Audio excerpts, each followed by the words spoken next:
بودكاست ناس عاديين. ايه بقى ناس عاديين دي؟ صحابي بيتكلموا عن الرجاله بوجهه نظر مرعبه جدا. الست فعلا لو هي موزونة وشخصية ناضجة بتبقى احسن استثمار الراجل ممكن يعمله في حياته.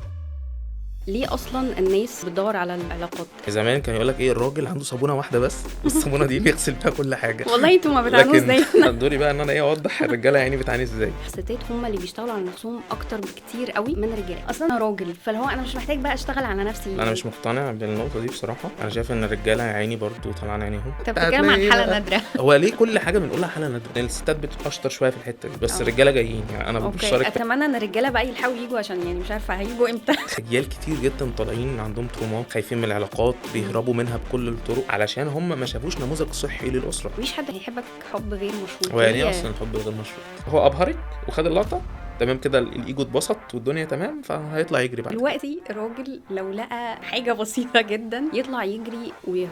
الخسائر كبيره قوي، فالناس بتطلع تجري لو حاجه مش مناسبه. الجيل بتاعنا هينقرض يعني. ربما انا السايق في قصه احدهم. كلنا هذا الشخص يعني. الرجاله كويسه قليله تمام، الستات كويسه قليله لا، الستات الكويسين كتير. يا سلام.